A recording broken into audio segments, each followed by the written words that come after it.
Okay. All right. Happy Sabbath. Today is March 30th, 2024. Oh no, 30. Yeah. March 30. Oh, my sister's birthday tomorrow. How old is Today's March. I'm raising it. March 30, 2024. One day at a time. You want to go fast? Don't go hurry. Yeah. 3 months.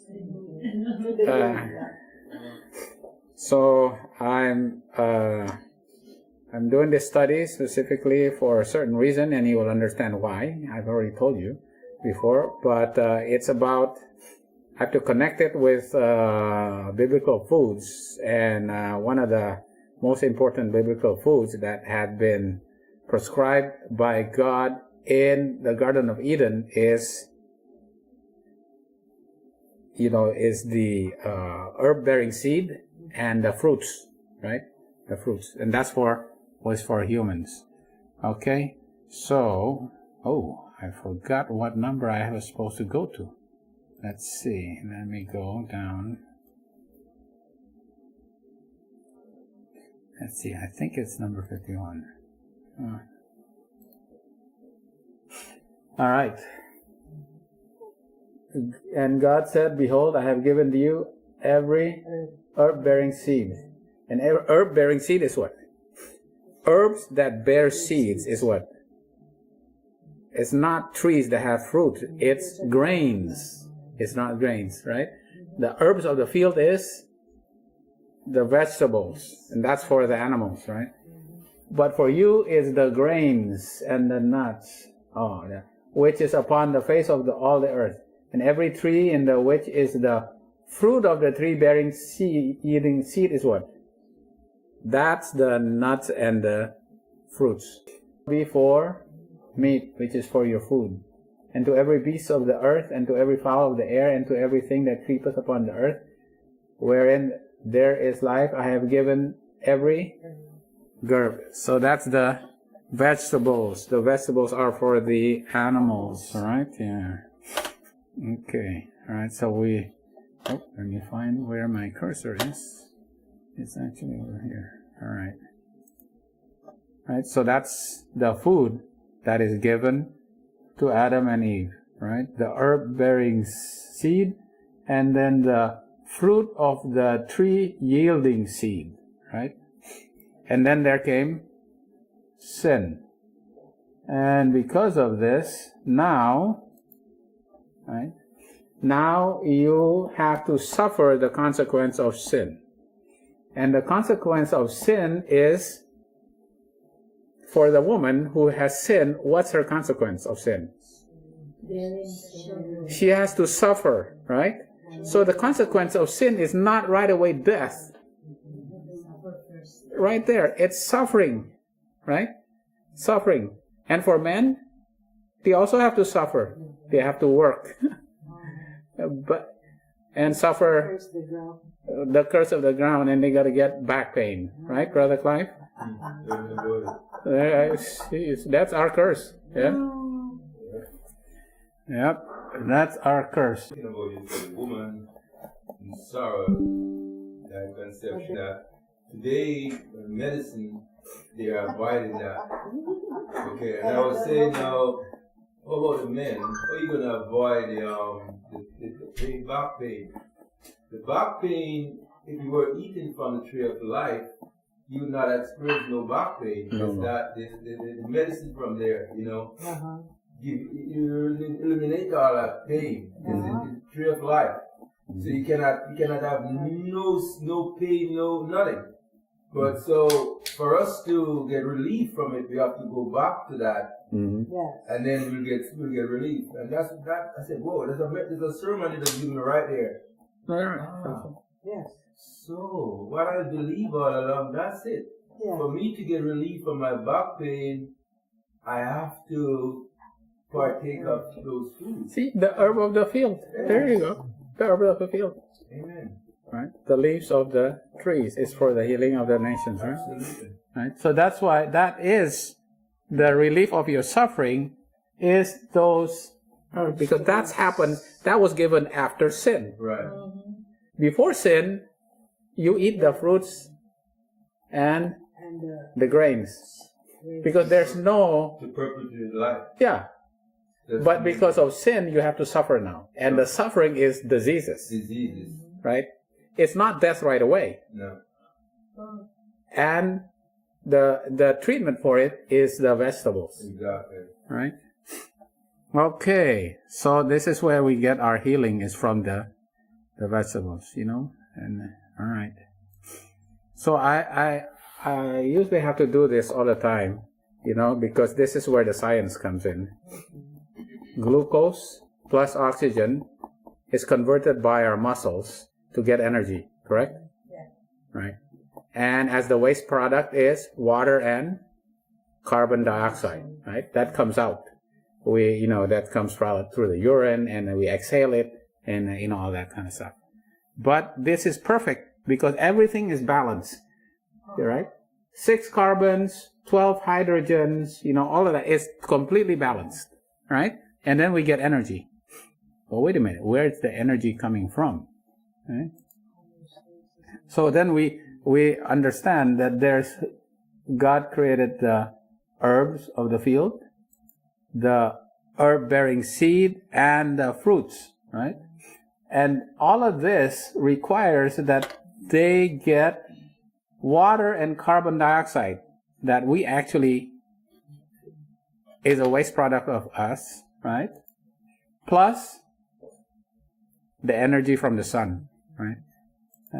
The energy of sun turns this into glucose, and then we use the oxygen. So we get our glucose from the foods, right? Right. And then all of this is actually used by the fowl, the land animals, and the sea animals, right? They all use that, right? As well as us, right? All this glucose, right, is used by us, and then we have the waste product is water and carbon dioxide, and that recirculates again, right? So for us to get our energy, where's our energy from? Where is actually the energy from? Yeah, we get it from what we eat, but truly, when you look at this circle, it's from the sun, right? Our energy is not from these animals, right? The energy comes from the sun, because this is this is the cycle just goes over, and it's animals and humans use the same source of the food, right? And the energy actually comes from the sun, all right? Okay.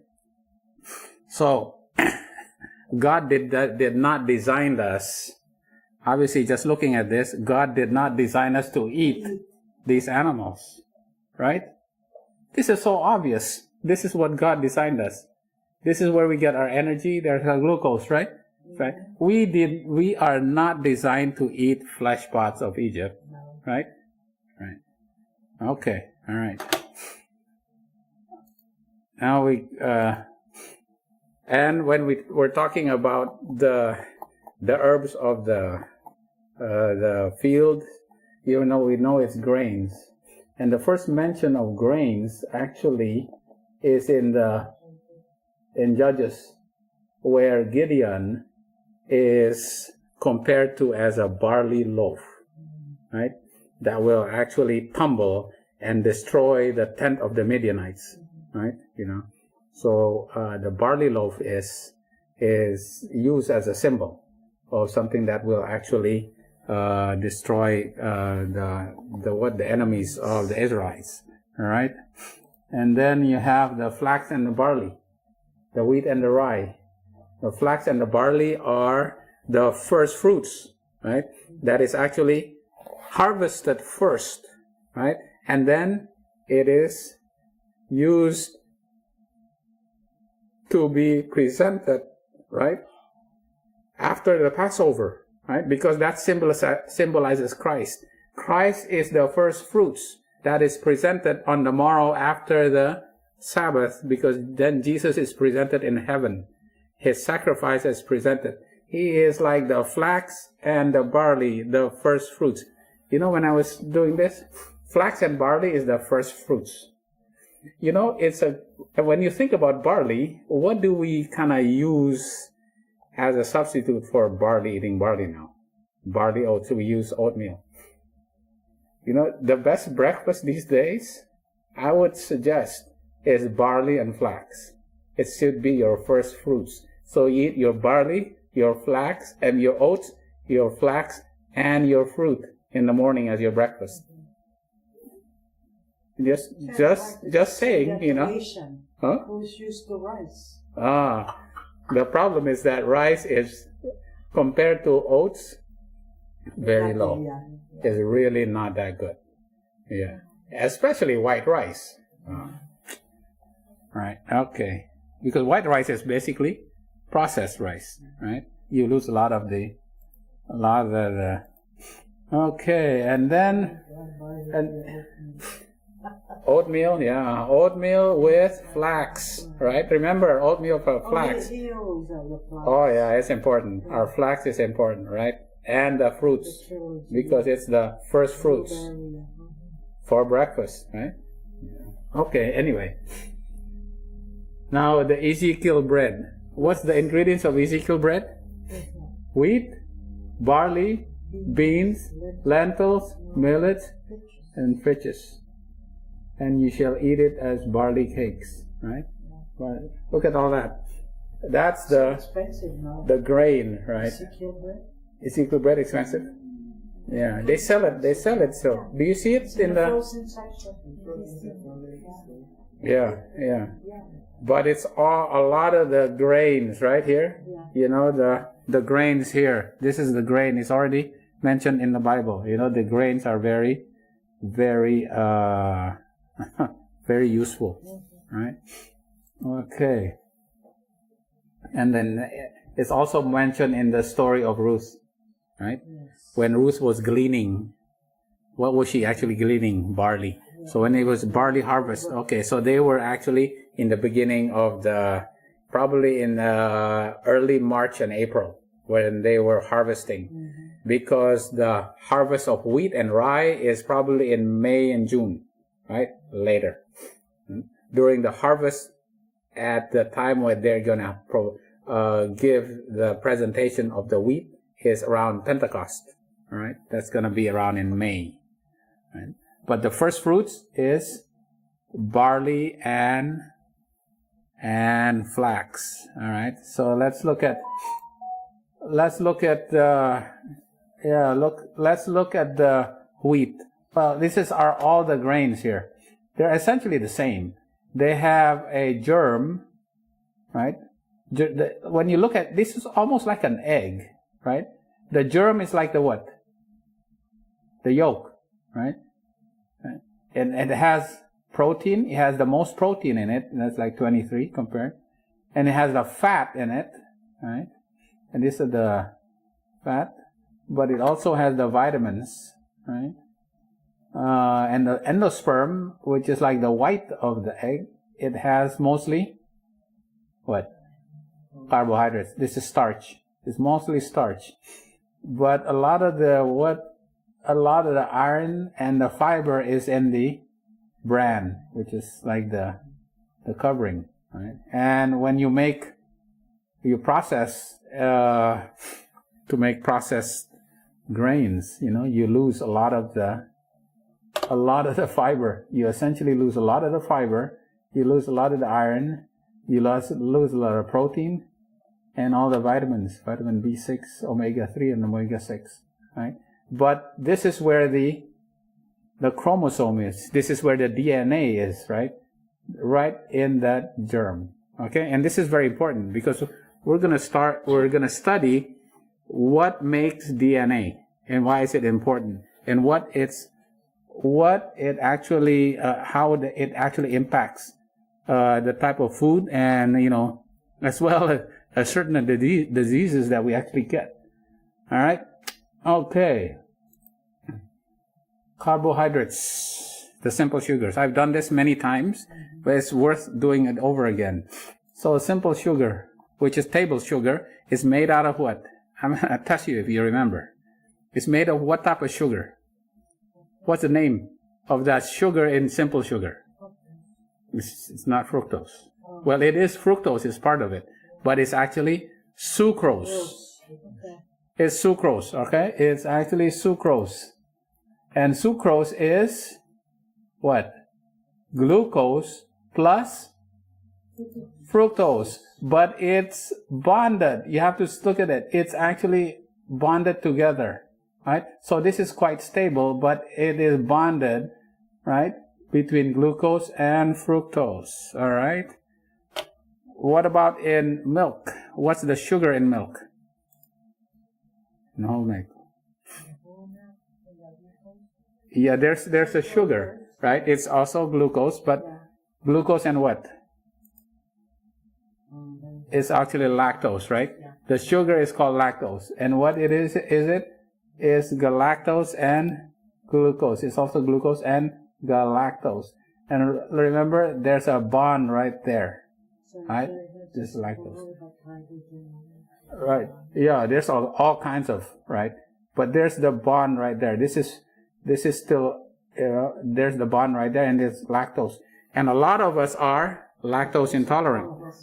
We cannot digest this because we lack the enzyme to break this, all right, and use the glucose. So what happens? It becomes gassy in us, and it flushes right through us, causing us all the symptoms that, we all suffer, right? Especially more prevalent in Asians. Asians mostly do not have lactase. So a lot of us are lactose intolerant, right? What about the sugar that is in fruit juices, honey, and sugar cane? What's the sugar in there? It's sucrose. It is sucrose. But what's the advantage of using the sucrose from honey, or what's the advantage of that as compared to processed white sugar? They're more complex. It has fiber in it, right? Yeah, it also has fiber in it. When you make table sugar, you take out all that fiber, right? And what else do you take out? Antioxidants.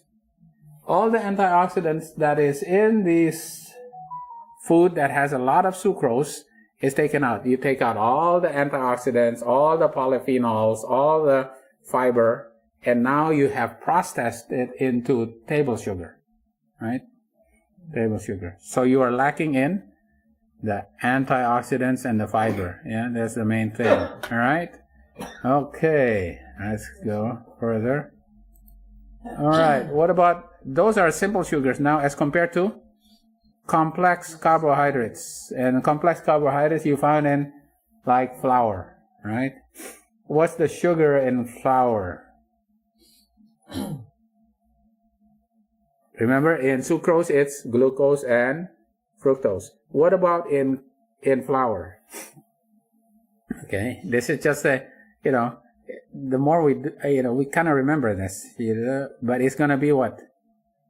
Glucose and glucose. Yeah, it's all glucose. There's no fructose, right?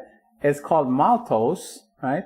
It looks like sucrose, but it's glucose and glucose. But remember, there's a bond right here, right?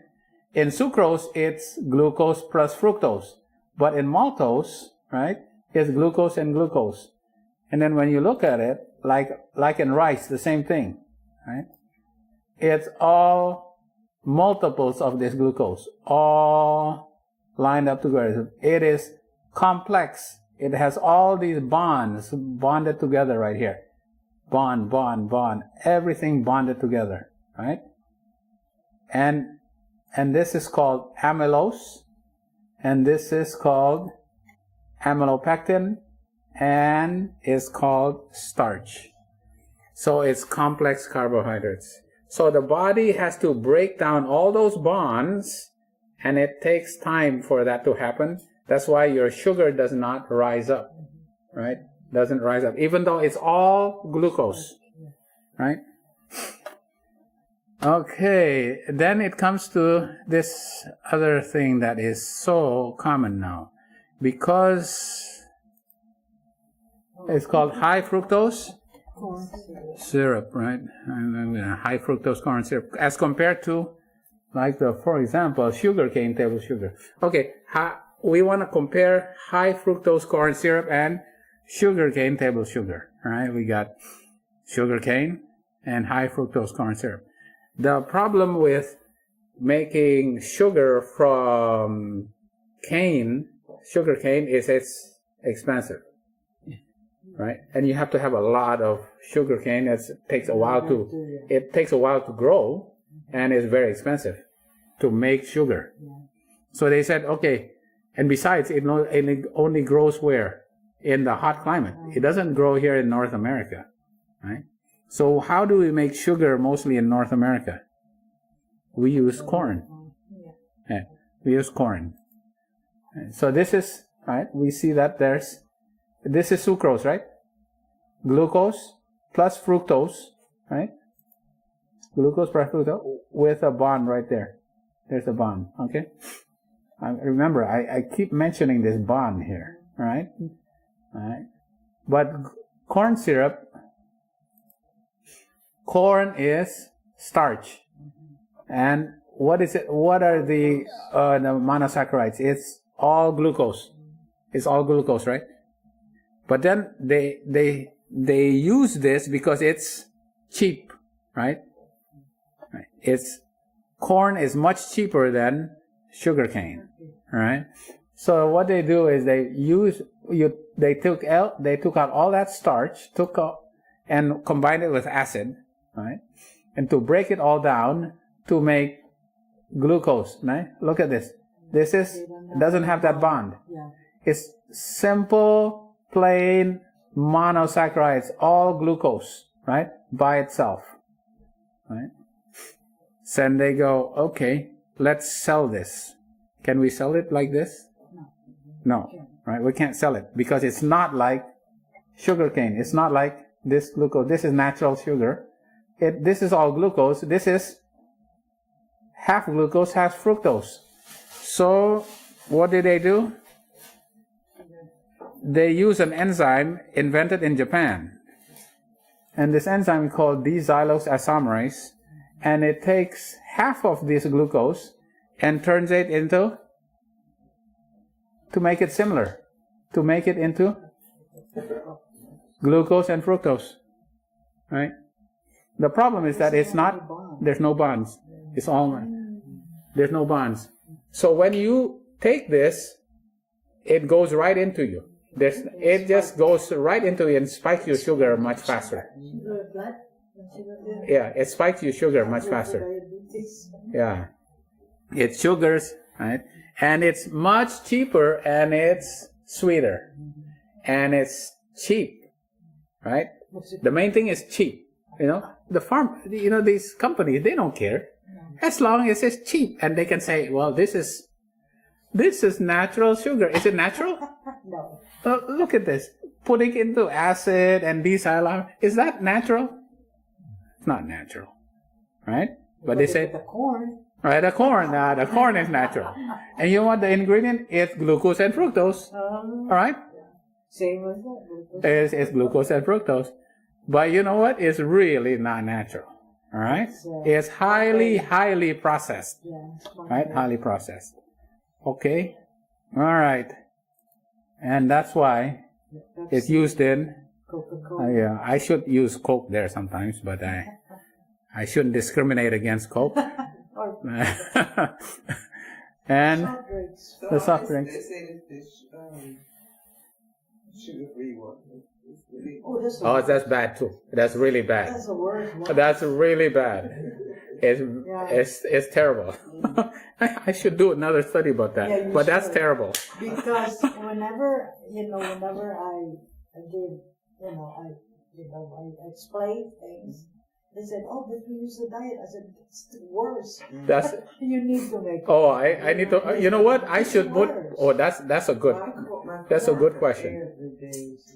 Co-workers, yeah. It it causes obesity and diabetes. Bro, doctors, Mm. nurses, techs. Oh. Oh, you know what? I'm gonna put that. You know, you just gave me an. This is why I do a dry run with you guys. Because this, you have to add this, because as you can tell, I'm still, I'm still refining these presentations, right? Okay. I've been telling to people, look at drug in this rock, But in the Philippines, look at drug in this rock. I'm telling this to my friend doctors, my nurses friends, they're familiar with it. See? High fructose corn syrup. There you go. Uh-huh. Zero fat. Okay. Yes. Sodium, 1%. Total carbohydrate, 15%. Look at your sugar. High fructose, but it's all 1 grams, yes. glucose and fructose. Yeah, it's similar, but it's not the same. It just goes into your blood right away. Okay. And does our body actually use fructose for energy? No. No. Remember, it does not use fructose for energy. What does it use? Glucose. Yeah. It uses glucose, right? It does not use fructose. So what happens to the fructose? And it gets, we set aside, put it in there. You're exactly right. Where does it get aside as? And as what form? It actually goes to the liver and it's turned into fat. And it is stored in the liver and then also stored in the muscles as fat. So fructose, is stored as fat. And this is why there's a preponderance, a high degree of people these days suffering from non-alcoholic steatohepatitis, which is actually fatty liver. You do a CT scan, I would say, CT scans in the hospital, we look at everybody has fatty liver.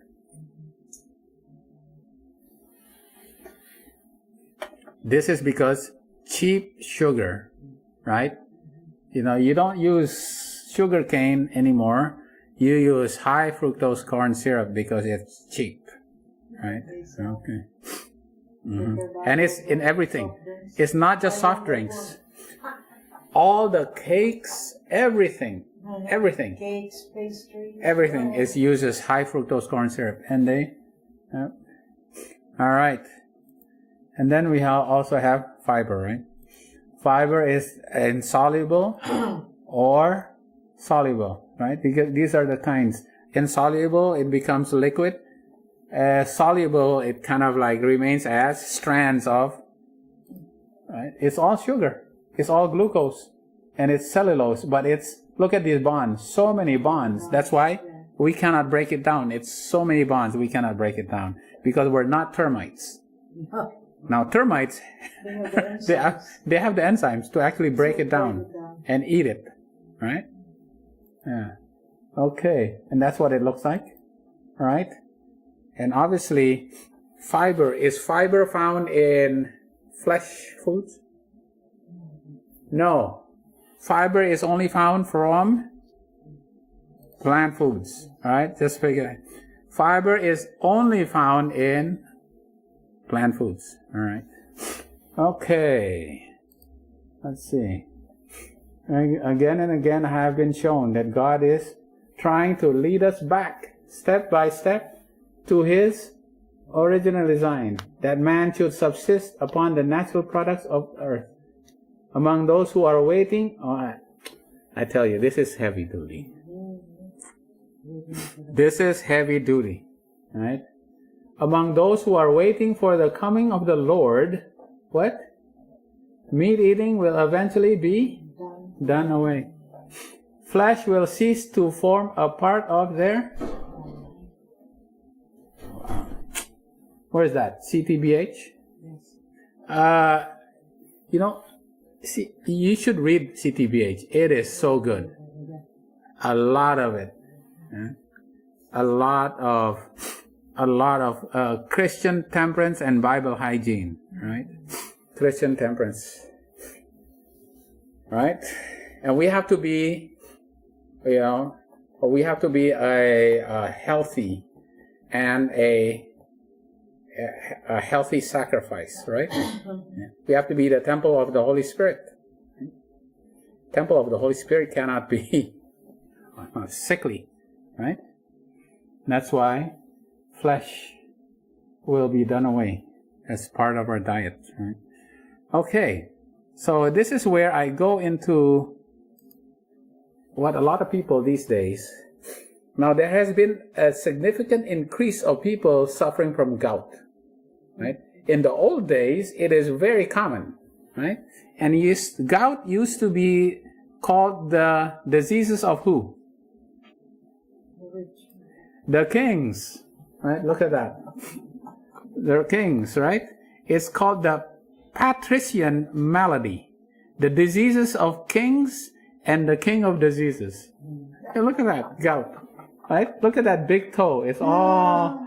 And the king, what's that? Oh, he's fat and he's eating flesh. And what? He's drinking alcohol, right? And eating processed foods, right?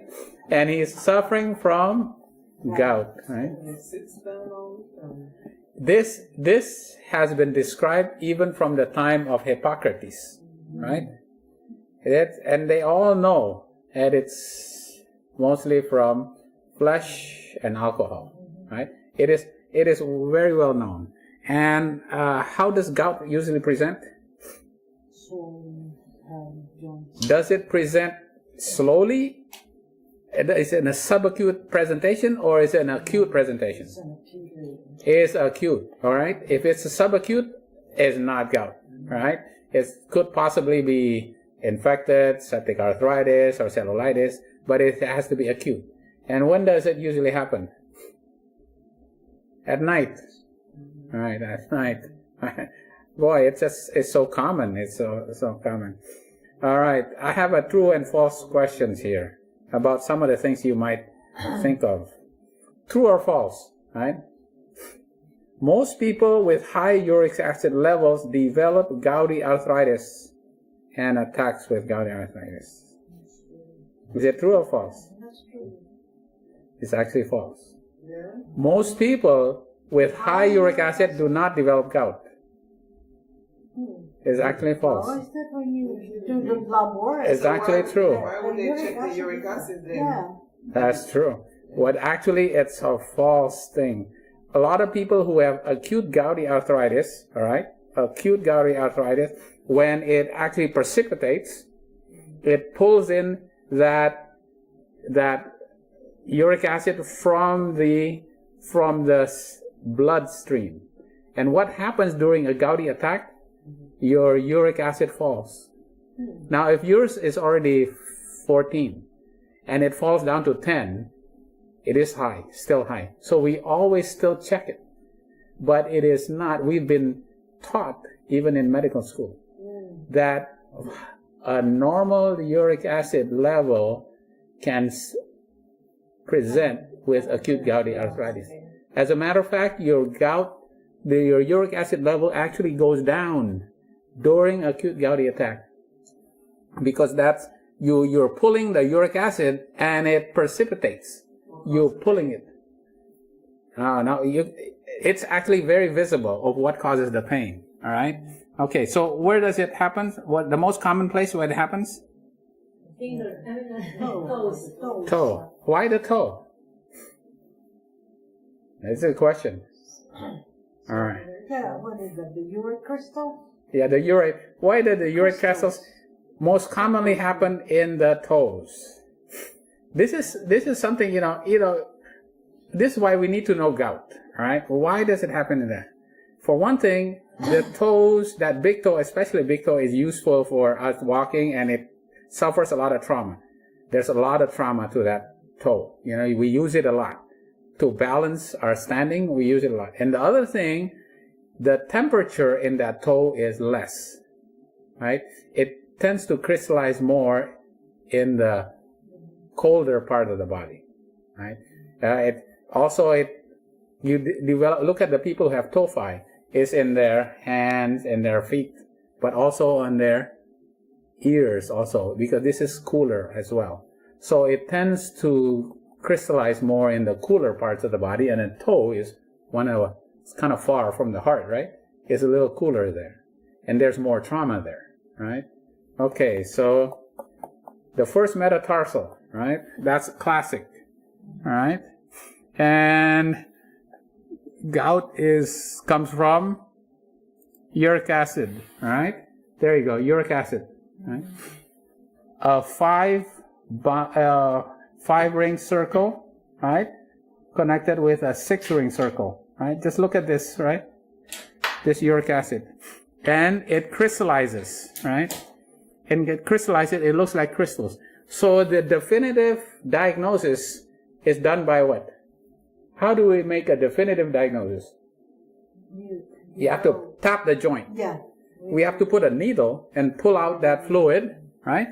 And then what do we look for? We look for crystals. Yeah. What does it look like? Why is it painful? Just look at the crystals. It's needles.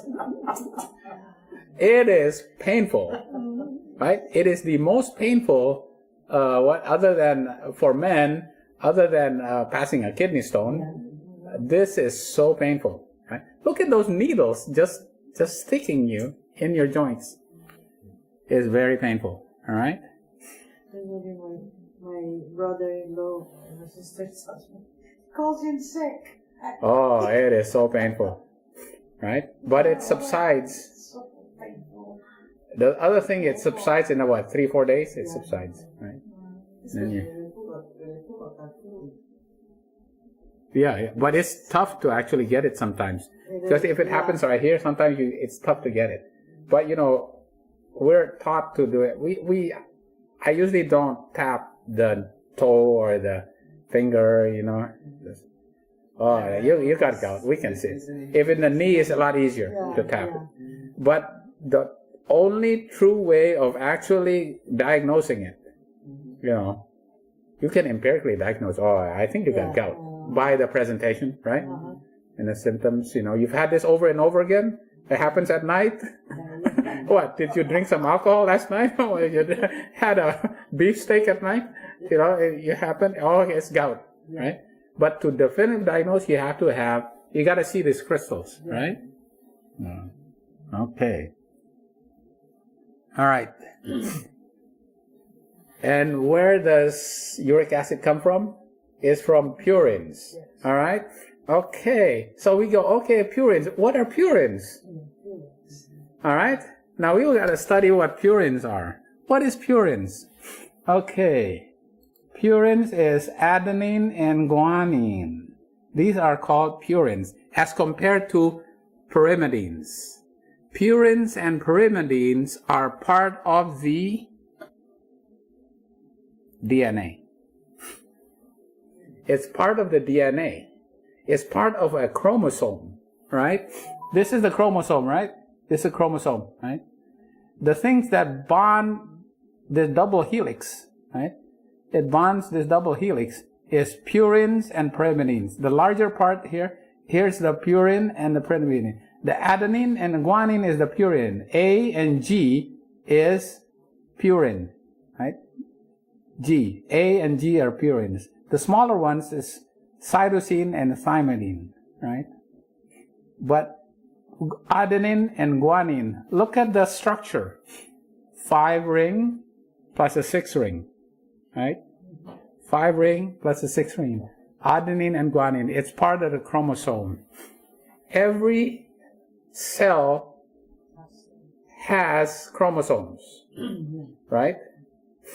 So, does vegetables have purines? Yes. Absolutely. Yeah. The dried lentils, beans, All right. asparagus. Can we escape purines from eating any type of food? No way. Every food has purines. This is the thing you say, we have to eliminate purine. You cannot eliminate purine there are certain degrees of purines, the amount of purines that you can reduce, but you will never be able to eliminate purine from all foods. Every food has cells, and every cell has DNA and RNA, and all of them have purines, right? It's part of the DNA, right? Okay. So this adenine and guanine is eventually, when these cells die, the adenine and guanine is released, right? Yeah. And then the body metabolizes it many steps. Xanthine, hypoxanthine, all that, I skipped all those steps, and what is it broken down to? Is metabolized to? Uric acid. Look at uric acid. Similar? Yes. Right? Same ones. Same ones, right? It looks the same, right? Now this you can urinate out. Uric acid it's soluble and you can urinate out through your kidneys. But not all of it goes through your kidneys. Some of it goes through your intestines too, right? It goes through your kidneys, so you can urinate out. Okay, uric acid, because you can see it's similar, right? Okay, now we will go through the metabolism, right? Remember, every living cell has purines, right? Okay. Well, let's go to the purine metabolism. Oh, we're going to biology class today, all right? Because this is so important. Because otherwise, we won't be able to understand and help people with gout if we don't understand the biology of it, all right? Okay. So how is purines? What's purines again? Adenine and guanine. Yeah. One way of remembering is like pure. Purine, pure as gold. Pure as gold. AG. Adenine and guanine. In medical school or college, we have to have mnemonics, right? Yeah. Pure as gold. Purine, adenine, and guanine, right? Okay, just a tip, But I'm going to give you a quiz, all right? What are the purines? Adenine and guanine, pure as gold, right? All right. Okay. All right. Purines come from cells. Every cells it has the chromosomes, right? And the chromosomes are built from purines and pyrimidines. The purines are adenine and guanine. So what happens when the cell dies? Yeah, adenine and guanine is released. The thing about it is, the body actually recycles the adenine and guanine, right? It recycles it. It doesn't just get eliminated. The body recycles it. And then uses it again to make new cells, right? It's recycled, right? So the adenine and guanine is released, but it is recycled again. I got the A and the G, right? Adenine and guanine. It's recycled, right? But how else do you get this adenine and guanine? How else do you get your purines? If this is recycled, it's just like a circle, right? Right? How do you get too much of this? Well, actually, you ingest it, right? Yeah, eating from what? Eating what? Okay. Oh, yeah, there you go. Meat, drinking beer. Now, beer has more, has more effect on your uric acid level. What else? Nuts, beans, right? I put soy there. Anyway. So you eat this purines, right? That comes from the chromosome of these foods, right?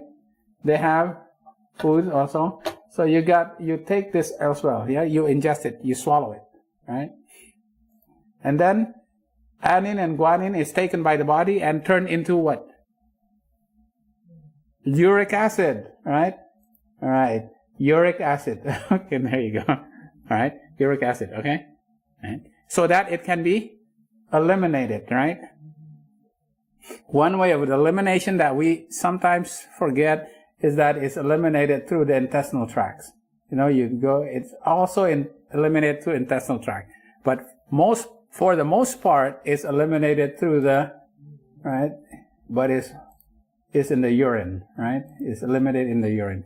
So If you have kidney problems, then you may have a buildup of your uric acid. All right. But it's also eliminated by the intestinal tract. All right. But what happens if you have too much of the uric acid? You overwhelm the amount that can be excreted. What happens? It builds up, right? It builds up in the body, and then where does it end up in? In your joints, right? And it crystallizes in your joints, right? It crystallizes in the joints. This is how, here we go. Right? Is this the only way the body we make purines? No. The body actually also makes purines. Yeah, there are certain type of material that we eat that makes purines, right? Only a third of our uric acid comes from the food that we eat. What is that? This is very important. A third? Only a third. All right. So when you look at it, where does your purines come from? A third come from here. 2/3 actually is from recycled and what we call de novo synthesis. It's made by our own body. Our own body makes it by certain things that we eat. So when we look at it, okay, some people said, you know what? I've become vegetarian. I no longer eat fresh food, but I still suffer from gout.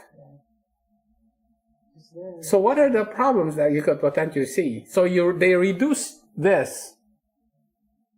The problem is that they're still making, for some reason, they're making uric acid, or they're not eliminating it, right? They're not eliminating it, or they're actually making too much of it. There's certain diseases that you make too much of this. So you're making it through here, and you're not eliminating it. That's why it goes, and you get gout right here. It builds up in your joints. All right? Okay. All right. So, right? For you to reduce the amount of gout, it has to come back. You have to reduce the amount that is in your bloodstream so that it will come out from your joints and be eliminated out. All right? Okay, that's the main point. You have to be able to reduce the amount of uric acid in your system so that you reduce the amount of gout that's in your joints. All right? Okay. Now, look at beef. This is the amount of purines that you get from beef. 110. Okay, 110. All right. 110 grams of uric acid in 100 grams of beef. Right? If you burger. Okay. Now I want you to guess how much in beer? Higher or lower? Higher. Right? Do you think? Because, people who drink beer have gout attacks. Right? It's very common. All right? This is, is actually only 14. Really? Pretty amazing. Because it comes from, how do they make it? Brewer's yeast. Yeah, so it's kind of considered like... Brewer's yeast has a very high purine. And the other thing is that beer also causes you to have lactic acidosis. And lactic acidosis causes your urine to have a low pH. And we have low pH, your urine becomes acidic, uric acid does not get transported out, right? So you have to be eliminated. The beer is quite complex. It does not have that much, but it actually causes gout attacks, because so it's not really about just the amount of purines in your diet. Okay, how much is in soy? That should be medium size. What do you think? Okay, Brother Clive, where would you say soy is compared to a beef or beer? Higher. All right. What do you think? Oh, Beef and beans is higher. Yeah. So you're cautioned not to eat much soy. Now How about that has always been the kind of like the mantra that has been given, but that has not been proven scientifically, about right? the soy? But now, not just soy, but beans, right? Yeah, Because dried beans actually, right? lentils. Yeah, beans and lentils, they actually have a lot of purines. Look at that. It has more than beef, I know. right? This is why it's so important for us. Because a lot of people say, you know what, I can't eat beans. Can't eat beans, you know, my toe starts throbbing, right? You can eat beans. So I wonder if the soaking of the beans, throwing out the water and cook it afterwards, if it That's what I always do with my. Yeah. I boil Because it. maybe and they're not cooking it long enough. Some people are not cooking properly, so not cooking it properly. There is whether heat actually destroys the purines. That's another, I don't know. I have to research that a little bit more. Because I find But there's another more compelling reason why. All right. Okay. And we'll go through this. All right. Okay. Let's go through the studies. Right. Let's go through the studies here. This has been established.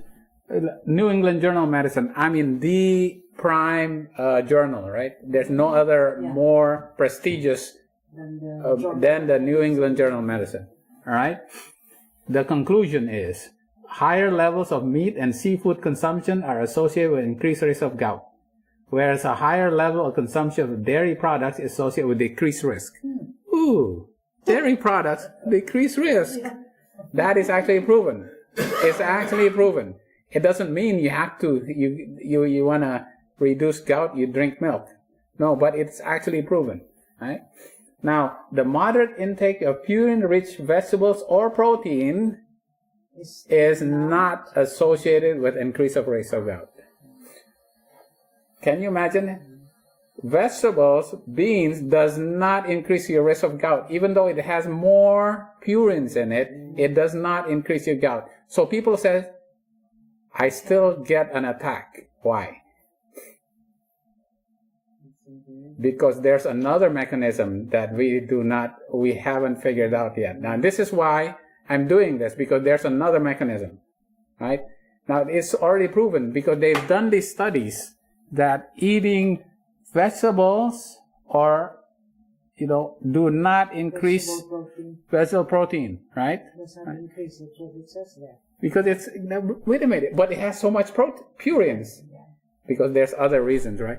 Now, for one thing, I said, well, it has to be the fact that there's fiber and there's antioxidants. Antioxidants reduce your inflammation, right? Gout is inflammatory, right? The other thing is antioxidants. The fiber in your diet will actually go into your intestines and it'll bind the uric acid. And it gets eliminated out more efficiently through the intestines. So but that's not the whole story, right? It's not all, right? Okay. Now, they actually done this study here, right? There's a lot of here, but I was going to show right here.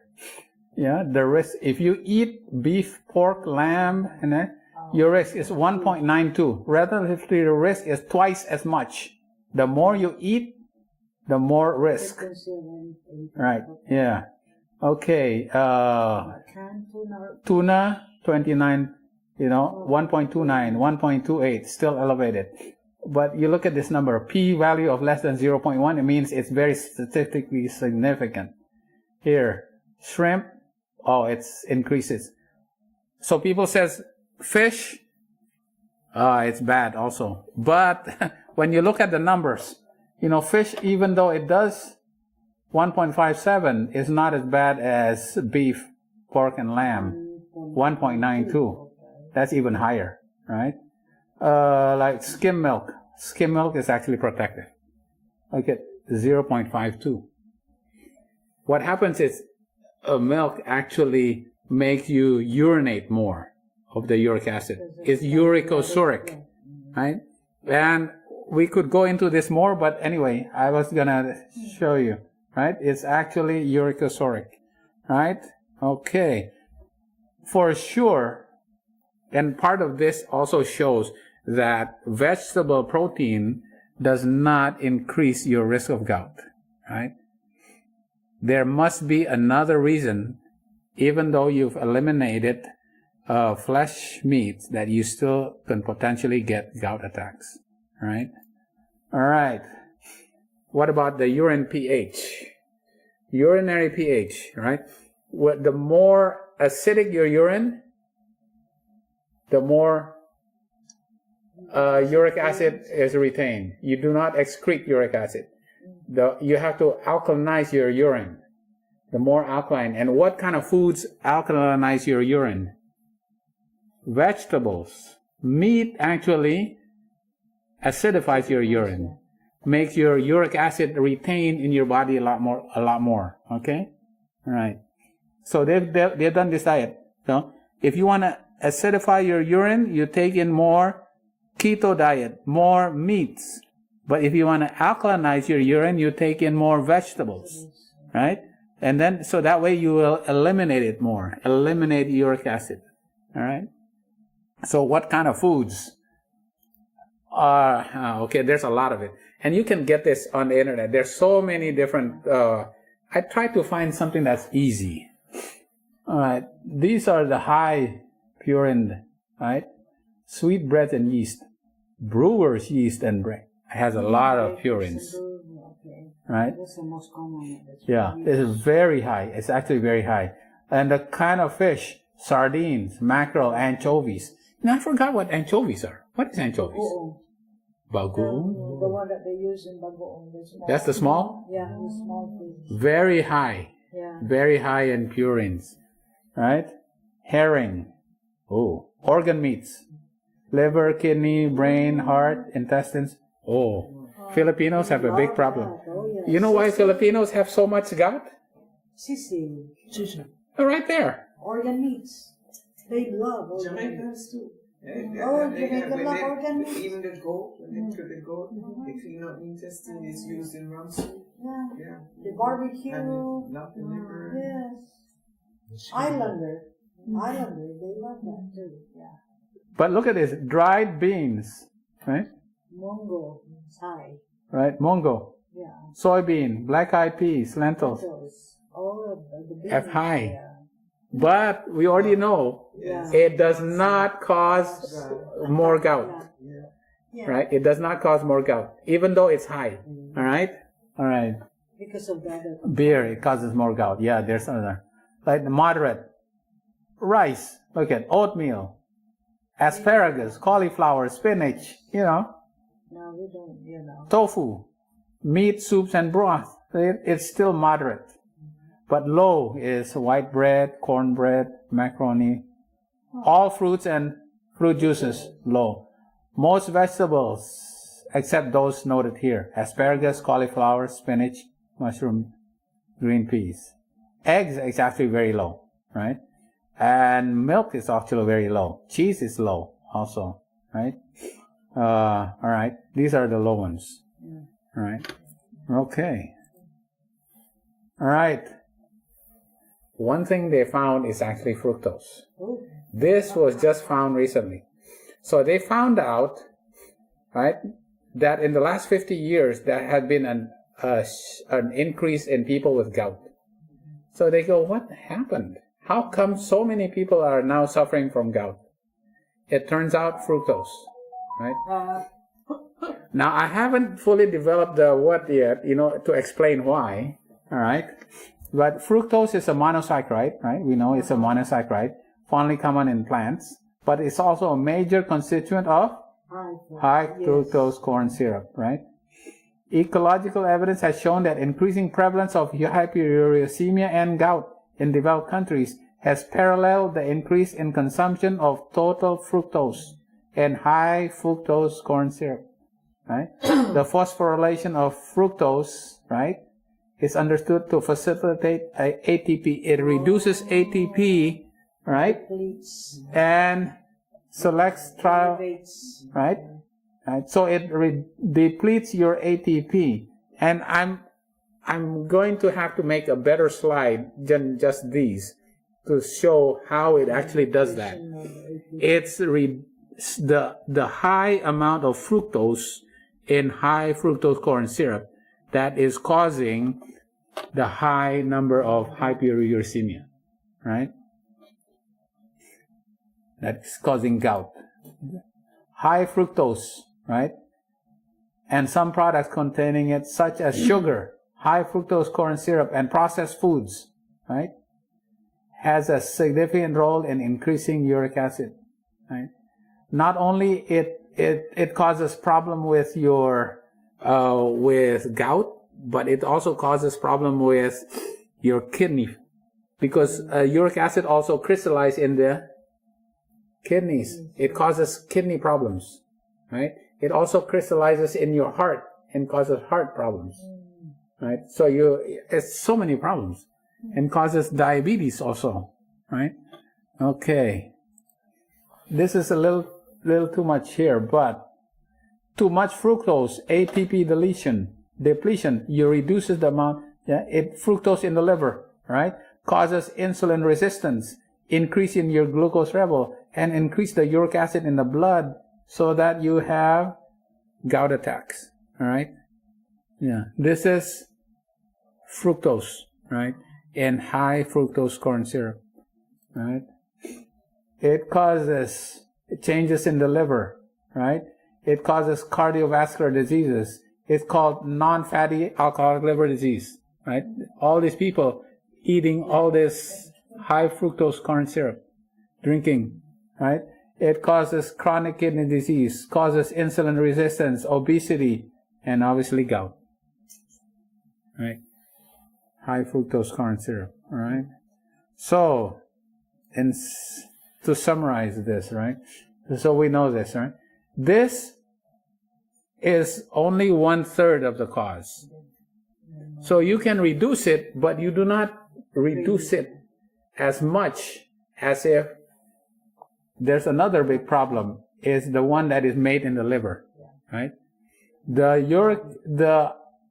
purine that is made in the liver is more important than the intake of purines. Even though this is good, you need to reduce this, right? The one is more important is the one that is de novo synthesis from the liver, right? Yeah. And then you can improve it by eating more vegetables, because when you eat these type of foods, right? Yeah, like the beans and the vegetables, it improves your uric acid secretion, right? And the fiber actually binds with the uric acid, so you eliminate it more. That's why eating plant foods that has high in purine does not cause you to have gout attacks, right? Because you eliminate it more, because it alkalinizes your urine, and the fiber binds with the uric acid, eliminates the uric acid this way, right? So you eliminate more, right? It does not cause the gout attack, right? Makes sense? Now, the problem is what causes what, right? The fructose. High fructose corn syrup goes into the liver, and now this produces purines. This is fueling the high increase of gout. So, if somebody says, I've become a vegetarian, and even when I am a vegetarian and I eat the beans, I still feel like it's going to come on. So I cut down the beans, and what happens? They still have the same thing. Why? It's the sugars. It's the high fructose corn syrup. And I have had a person actually come up to me and said, when I cut out, and this person has a family history, familial hyperuricemia, and all his brothers have gout, severe gout. And when he cut out sugar, no more attacks.